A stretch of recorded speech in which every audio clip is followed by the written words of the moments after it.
The moon hovered low over the French Quarter, its silver light casting eerie shadows on the cobblestone streets. Music spilled from every corner, an intoxicating mix of brass, laughter, and footsteps. Brianna and Kendra, lifelong friends, had dreamed of this trip to New Orleans for years. But for Brianna, the decision to come hadn't been easy. As they strolled past lively street performers and drunken revelers, Brianna let out a heavy sigh. "Oh, no, you don't," Kendra said, linking arms with her. "Promise me you'll enjoy yourself and forget all about the fight. This is Mardi Gras, honey. Just let go." "You're right," Brianna said, though her smile didn't reach her eyes. She swirled the hurricane drink in her hand. "I just keep thinking about the look on his face when I left. He was mad, huh?" "Not mad. Scared." "Scared? Why?" Brianna hesitated, glancing at the throngs of people. The festive energy felt suddenly distant. "Because his mother came to New Orleans once, and never came back." "What?" Kendra stopped walking, her brow furrowing. "I thought she just left your father-in-law." "That's what everyone assumed," Brianna admitted. "But my husband doesn't believe it. He's convinced something happened to her. He begged me not to come."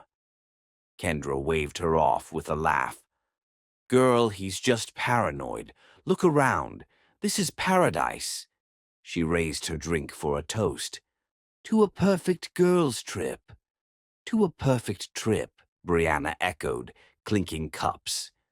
But as they wandered deeper into the French Quarter, the vibrant buzz of Bourbon Street seemed to fade behind them, replaced by something quieter, darker. A grand mansion loomed before them, its wrought-iron gates creaking in the breeze. The house was imposing and crumbling, yet strangely alive. Candlelight flickered from the windows, and the faint strains of jazz drifted from inside, haunting and beautiful. "This must be an exclusive party," Kendra said, her eyes lighting up. Brianna hesitated. "It looks abandoned."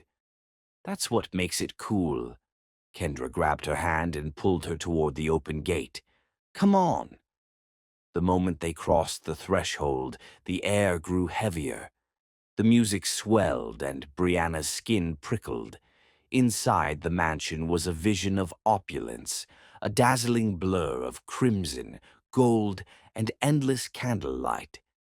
Men and women in vintage costumes twirled across the floor, their faces obscured by elaborate masks. The crowd seemed to ripple like a living thing, each dancer moving in perfect harmony with the haunting rhythm. "Welcome," came a voice like silk. They turned to see a tall man in a tailored suit.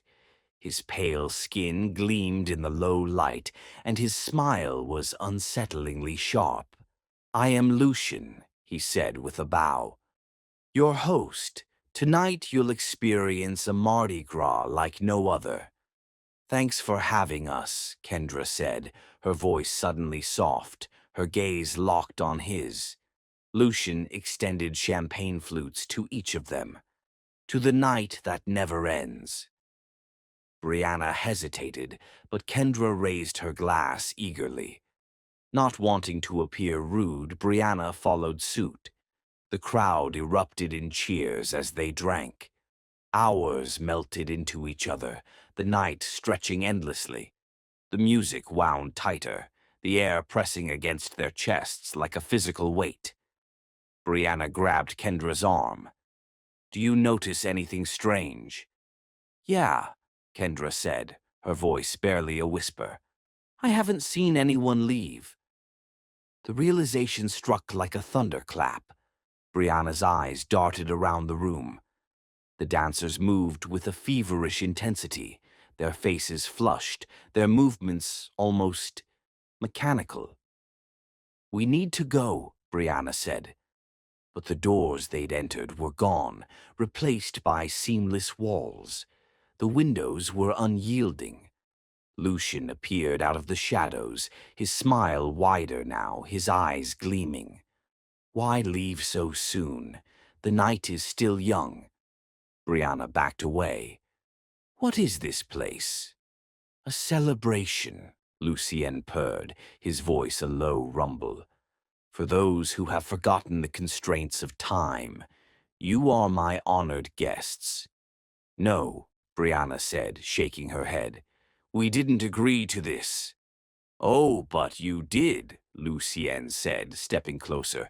The moment you crossed my threshold, you became mine. As he spoke, a woman brushed past them, her mask slipping. Brianna froze. It was the face from her husband's mantle, the woman in the red lace gown.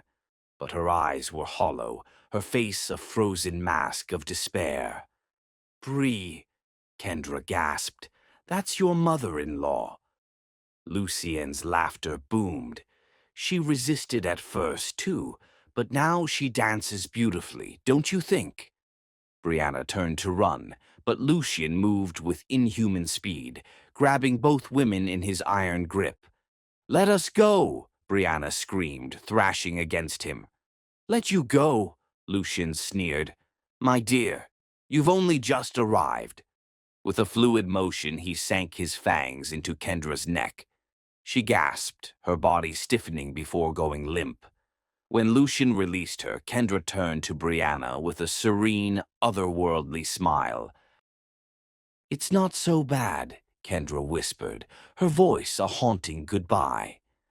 Just let go. Brianna's struggles weakened as the music coiled tighter around her, a melody that no longer sounded like celebration, but a dirge, low and haunting. The dancers pressed closer, their empty faces twisting into grotesque masks, their movements a seamless, inescapable tide. Lucien leaned in, his breath cold against her ear. Dance, drink, and feast, forever, forever, forever. His voice echoed, each word striking like a death knell. Before she could scream, his teeth sank deep into her neck. Pain flared white-hot, then dulled as her heartbeat slowed, the music rising to fill the void. She felt her warmth ebb away, replaced by a chilling, unnatural hunger that clawed at her insides. Lucien pulled back, his lips stained crimson, his smile triumphant. Now, my dear, he said, his voice silken, join the dance. Brianna's knees buckled, but the dancers caught her, their hands cold and unyielding, as they spun her into their endless waltz. Her vision blurred, her thoughts scattering like ashes in the wind. The haunting jazz swelled, drowning out the last fragments of her resistance. Outside, the faint strains of music floated into the night, a siren's call beckoning new souls to the mansion's gates. Inside the never-ending Marti Gras, the music never ceased. As the last remnants of Brianna's humanity slipped away, the party continued forever.